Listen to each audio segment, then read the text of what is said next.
Land use planning or land use regulation is the process of regulating the use of land by a central authority. Usually, this is done to promote more desirable social and environmental outcomes as well as a more efficient use of resources. More specifically, the goals of modern land use planning often include environmental conservation, restraint of urban sprawl, minimization of transport costs, prevention of land use conflicts, and a reduction in exposure to pollutants. In the pursuit of these goals, planners assume that regulating the use of land will change the patterns of human behavior, and that these changes are beneficial. The first assumption, that regulating land use changes the patterns of human behavior, is widely accepted. However, the second assumption, that these changes are beneficial, is contested, and depends on the location and regulations being discussed. In urban planning, land use planning seeks to order and regulate land use in an efficient and ethical way, thus preventing land use conflicts. Governments use land use planning to manage the development of land within their jurisdictions. In doing so, the governmental unit can plan for the needs of the community while safeguarding natural resources. To this end, it is the systematic assessment of land and water potential, alternatives for land use, and economic and social conditions in order to select and adopt the best land use options. Often one element of a comprehensive plan, a land use plan provides a vision for the future possibilities of development in neighborhoods, districts, cities, or any defined planning area. In the United States, the terms land use planning, regional planning, urban planning, and urban design are often used interchangeably, and will depend on the state, county, and/or project in question. Despite confusing nomenclature, the essential function of land use planning remains the same whatever term is applied. The Canadian Institute of Planners offers a definition that land use planning means the scientific, aesthetic, and orderly disposition of land, resources, facilities and services with a view to securing the physical, economic, and social efficiency, health and well-being of urban and rural communities. The American Planning Association states that the goal of land use planning is to further the welfare of people and their communities by creating convenient, equitable, healthful, efficient, and attractive environments for present and future generations. Land use planning in England and Wales is founded on the Town and Country Planning Act 1947, with comparable legislation applicable in Scotland and Northern Ireland. Land use planning nearly always requires land use regulation, which typically encompasses zoning. Zoning regulates the types of activities that can be accommodated on a given piece of land, as well as the amount of space devoted to those activities, and the ways that buildings may be situated and shaped. The ambiguous nature of the term planning, as it relates to land use, is historically tied to the practice of zoning. Zoning in the U.S. came about in the late 19th and early 20th centuries to protect the interests of property owners. The practice was found to be constitutionally sound by the Supreme Court decision of Village of Euclid v. Ambler Realty Co. in 1926. Soon after, the Standard State Zoning Enabling Act gave authority to the states to regulate land use. Even so, the practice remains controversial today, particularly in its impact on economic and racial segregation, as some critics argue that zoning has often been used to exclude certain populations from particular neighborhoods. The Taking Clause of the Fifth Amendment to the United States Constitution prohibits the government from taking private property for public use without just compensation. The case of Dolan v. City of Tigard demonstrated the criteria that determine the threshold of what is considered taking. 5.1 Interpretation of the Taking Clause is that any restriction on the development potential of land through zoning regulation is a taking. A deep-rooted anti-zoning sentiment exists in America, that no one has the right to tell another what he can or cannot do with his land. Ironically, although people are often averse to being told how to develop their own land, they tend to expect the government to intervene when a proposed land use is undesirable. Conventional zoning has not typically regarded the manner in which buildings relate to one another or the public spaces around them, but rather has provided a pragmatic system for mapping jurisdictions according to permitted land use. This system, combined with the interstate highway system, widespread availability of mortgage loans, growth in the automobile industry, and the overall post-World War II economic expansion, destroyed most of the character that gave distinctiveness to American cities. The urban sprawl that most U.S. cities began to experience in the mid-20th century was, in part, created by a flat approach to land use regulations.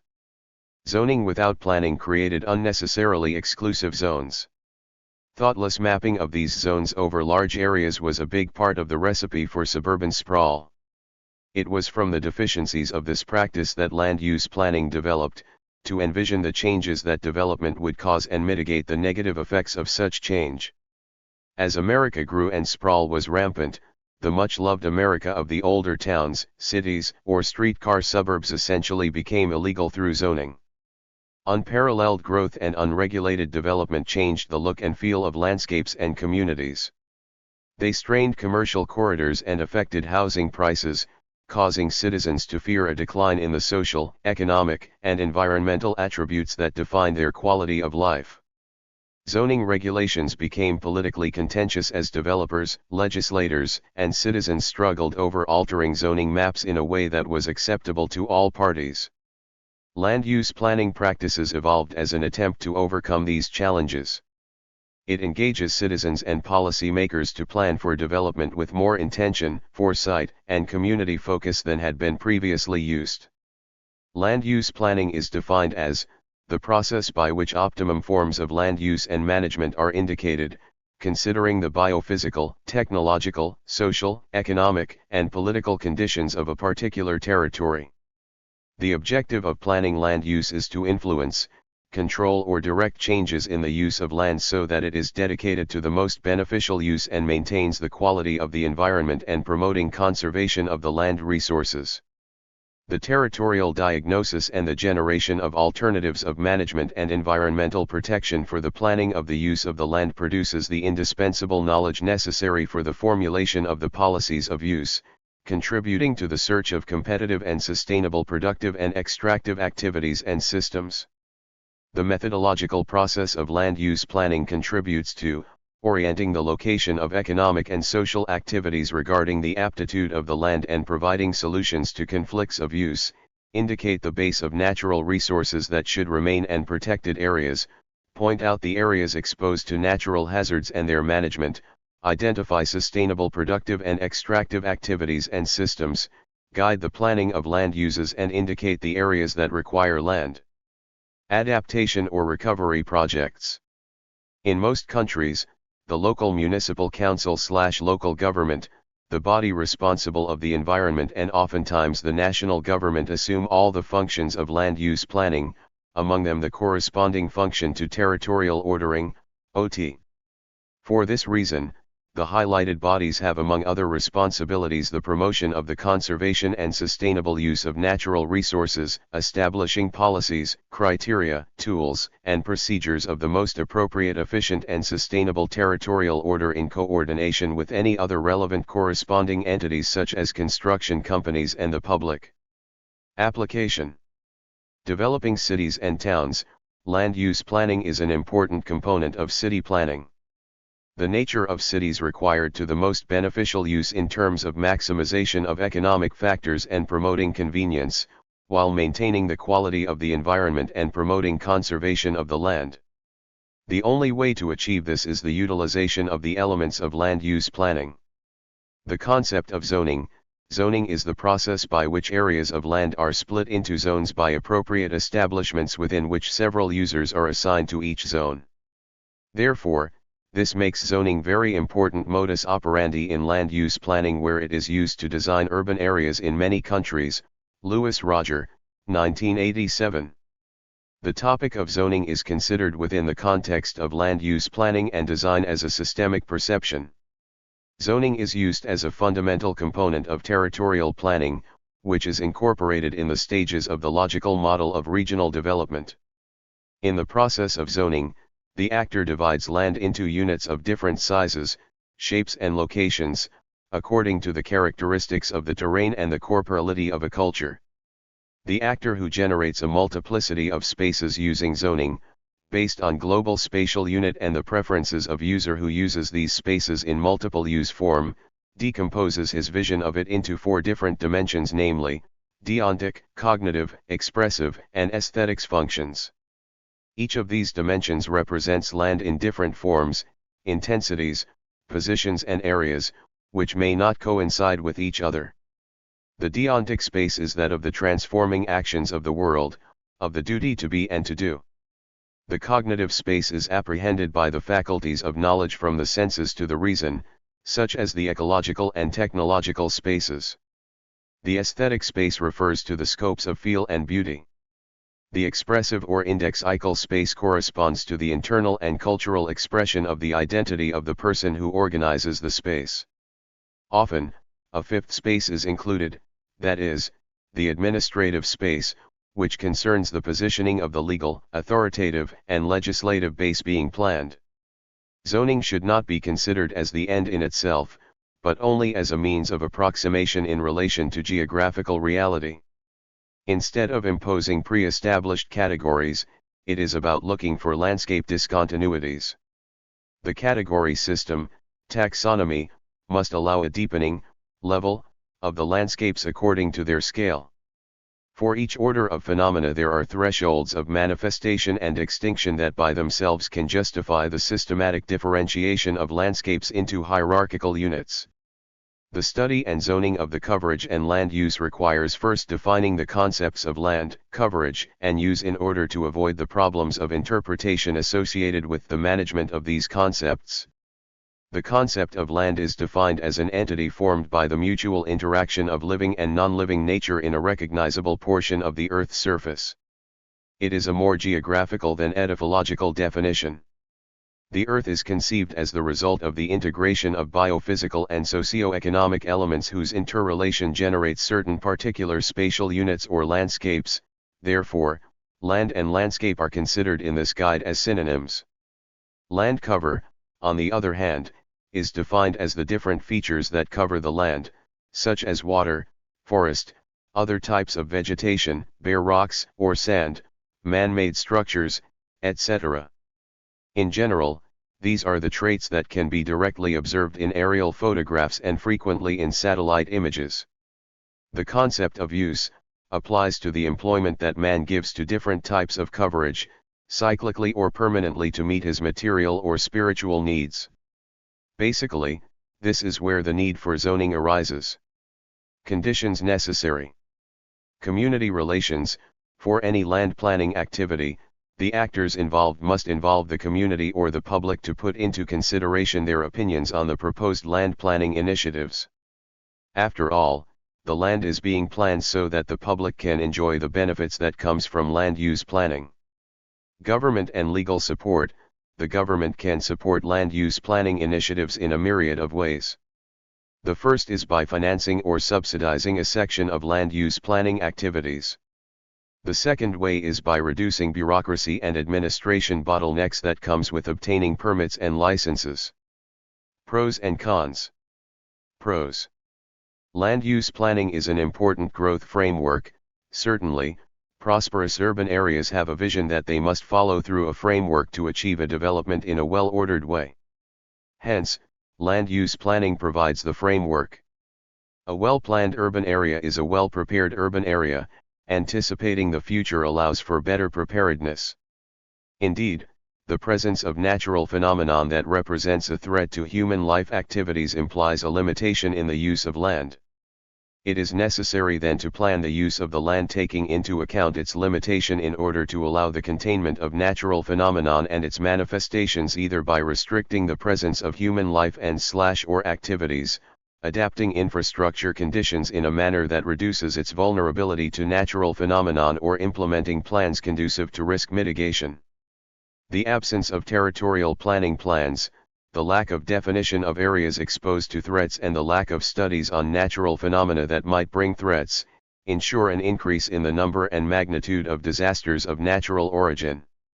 The process of land use planning developed putting into consideration those aspects, allows the identification, location, and evaluation of areas exposed to natural phenomena, which allows the implementation of measures that guarantee risk mitigation. Good land use planning positively impacts the development of urban economy. Promote the national territorial order and economic ecological zoning as a support for the conservation, use, and sustainable use of natural resources and biological diversity, as well as the orderly occupation of the territory. The analysis of natural and anthropic risk in territorial planning processes is incorporated, as well as adaptation measures to climate change. Mechanisms to prevent the settlement of populations and the development of socio-economic activities are promoted in areas with high potential for risks in the face of natural and anthropic hazards. Territorial planning is promoted as a basis for concerted development plans and border development, in the management of watersheds and coastal marine areas. The actions of regional and local governments are guided for the efficient fulfillment of their functions in this area of land use planning. Cons. The cost of land use planning is usually high, generally because of poor investment and the lack of anticipation of technology.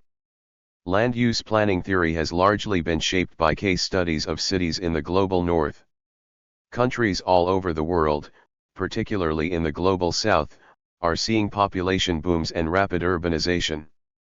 Many of the methods, practices, and assumptions about land use planning from 20th century Europe and the United States are not relevant to the global South, where conditions are quite different.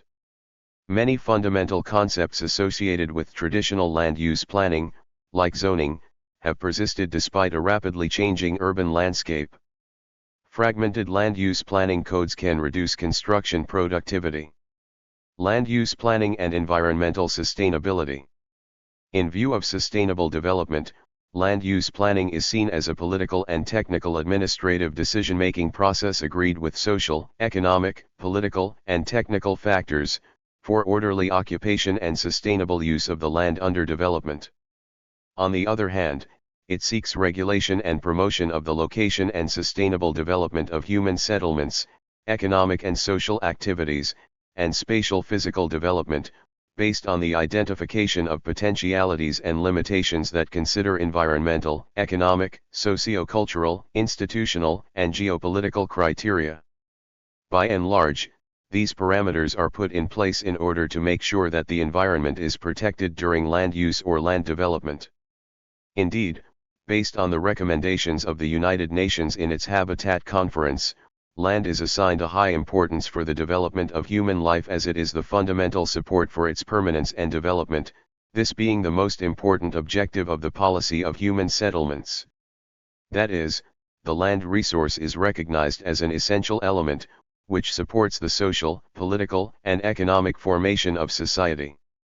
As mentioned earlier, the use of land refers to the occupation of a certain area according to its agrological capacity and therefore its development potential.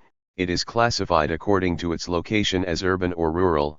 It represents a fundamental element for the development of the city and its inhabitants, since it is from these that its urban structure is formed and therefore its functionality is defined. For this reason, there is a need to ensure sustainability in order to ensure that we continue to enjoy the benefits that come from urban planning and to ensure that future generations will continue enjoying these benefits. To guarantee this, land use planning come into the fold. In a broader sense, this is a tool through which state defines the type of use land will have within a settlement, example a city, while also determining the guidelines for its use in order to ensure effectiveness and sustainability. Land use, in this case, is assigned on the basis on its physical and functional characteristics that they have in the urban structure, and with the aim of occupying the space in an orderly manner and according to their physical capacity, occupation of areas suitable for urban development and environmental sustainability, which finally it translates into a harmonious growth of the city. This tool is structured through a planning system at the national and local level, which establishes the general guidelines that should be taken into account for the development of urban development. Here, the authorities involved might formulate a number of restrictions to guarantee sustainability, for example, banning land development in riparian zones or in national parks. Basically, the goal here is to protect the environment. Throughout the world, there are rising levels of environmental degradation due to unclean energy usage in the development and powering of cities and neighborhoods. In the 20th century, there was a global push to develop large cities quickly to accommodate the people who were migrating from rural areas to cities for jobs. The type of energy used for this was either coal or oil fuel, which meant that the environment was disregarded and damaged by numerous urban development projects. Today, the United Nations has found that over half of the world's population lives in cities that are still growing. In order to create environmentally viable urban landscapes, the UN advocated for green energy use, as well as urban development that encouraged green-friendly transportation. In the United States, about 75% of the energy used is allocated to power buildings and modes of transportation. Land use planning can be a useful tool in changing these aspects of energy usage in a way that would be beneficial to both residents and the ecology. A sustainable urban development includes methods for reducing waste, such as recycling and composting programs that are easily accessible to residents. Limiting pollution, with techniques such as protecting universal access to necessities and encouraging access to facilities, goods, and services in ways that do not require the use of a car. Encouraging public transportation usage and spread within a city. The Partnership for Sustainable Communities, created by the U.S. Department of Housing and Urban Development, the U.S. Department of Transportation, and the U.S. Environmental Protection Agency in 2009, was intended to encourage sustainable land use planning. This partnership helps to ensure that federal housing projects, transportation, and other neighborhood infrastructure would help residents live closer to jobs, while also reducing pollution since there would be less commute time. Over the past decade, this federal partnership has funded 1,066 projects across the 50 states, as well as Washington, D.C. and Puerto Rico. The total amount of grant money given to these projects has reached approximately $4.6 billion. Some of the programs that the partnership sponsors are the Housing and Urban Development's Sustainable Communities Regional Planning and Community Challenge Grant programs. These programs have made important strides in sustainable urban planning, with about 40% of U.S. citizens now having access to communities who were awarded these grants. Both of these programs make up $240 million in federal investment towards local land use planning efforts.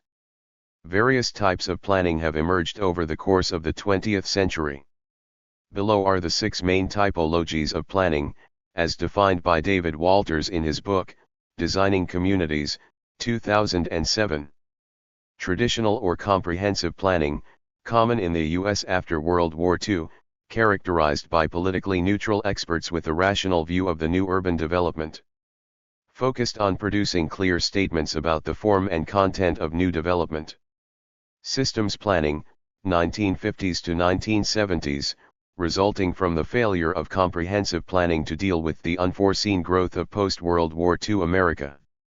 More analytical view of the planning area as a set of complex processes, less interested in a physical plan.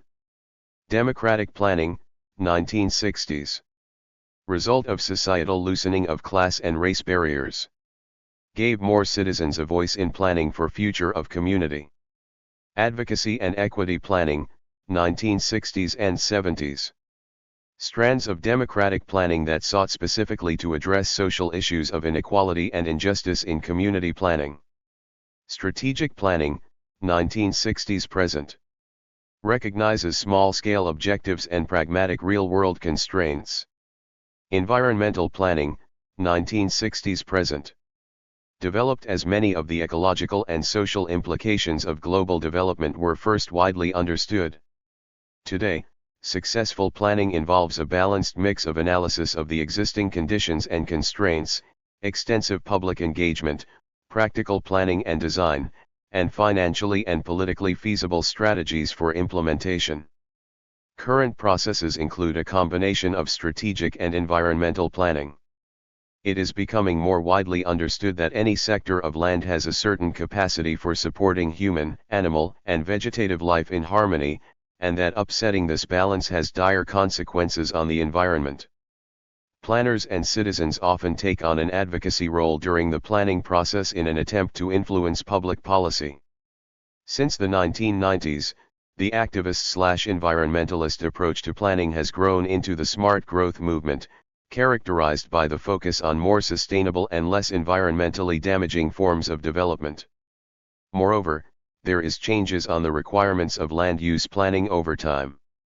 For example, whilst most of the urban planners suggest the distance from the landfill that a housing estate should be built, they must also take wind direction into consideration.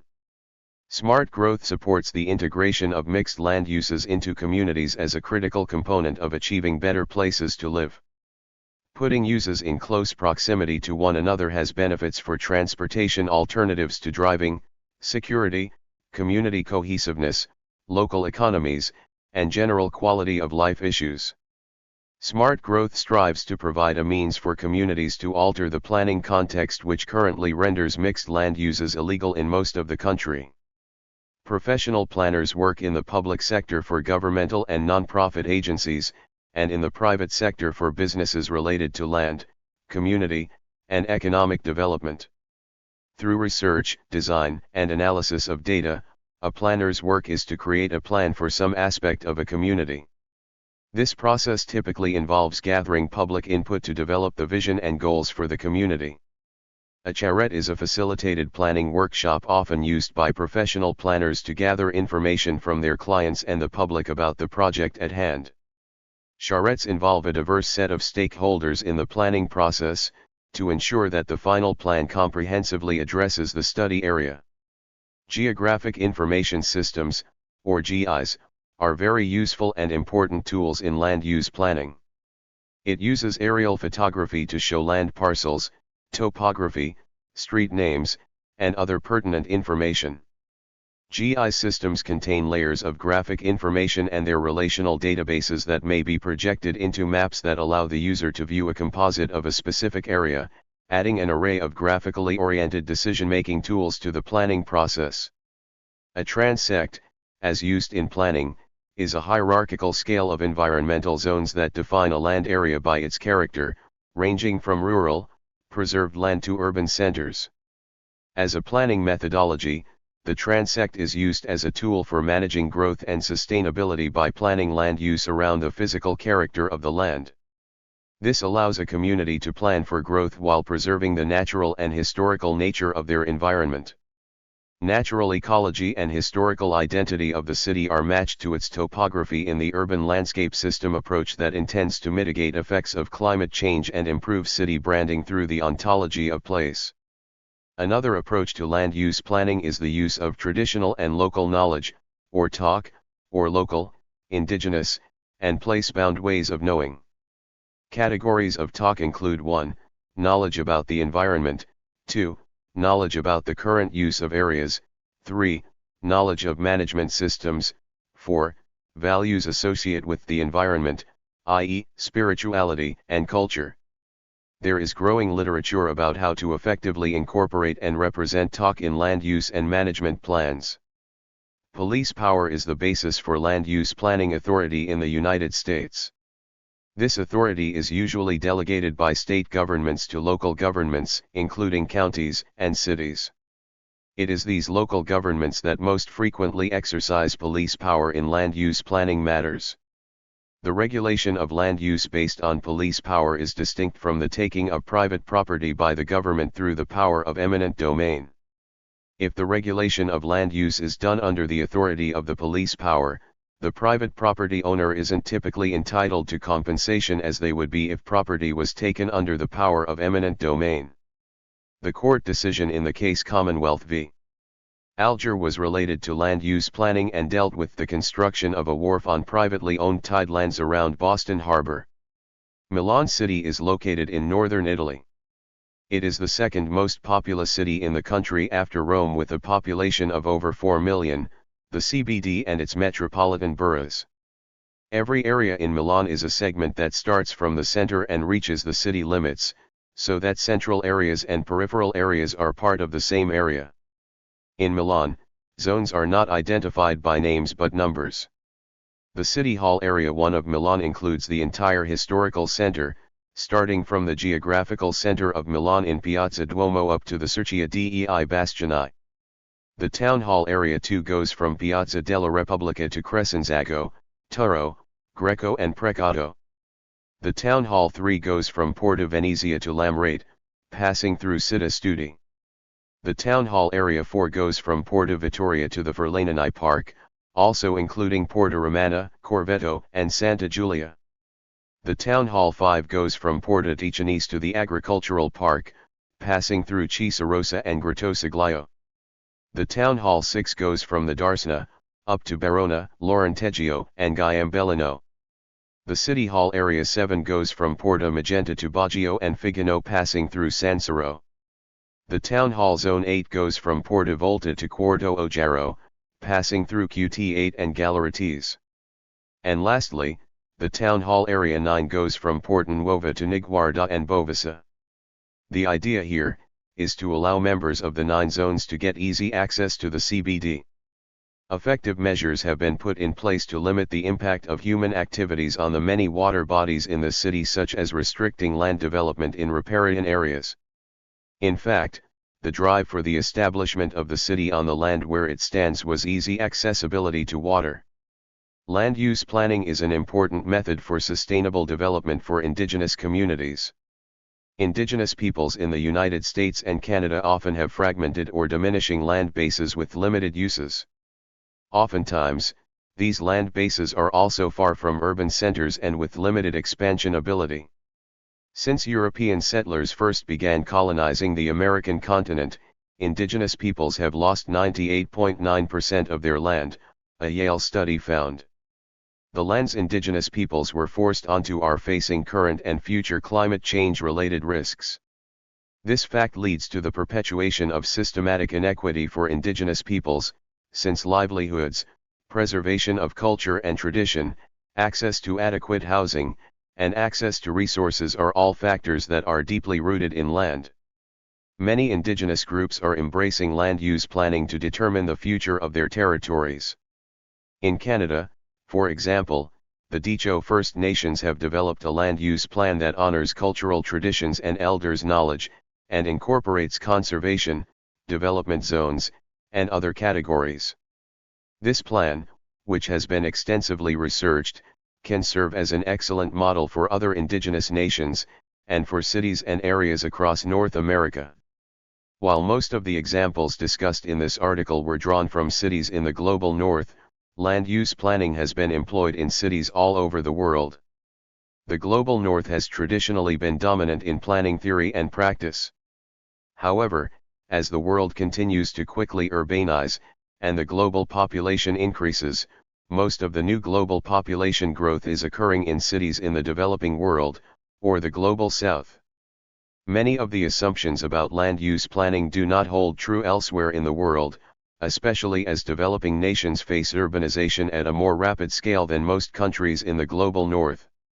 In India, for example, land use planning, specifically as it pertains to siting industries, has been incorporated into the nation's constitution, and is controlled by the state and federal levels of government.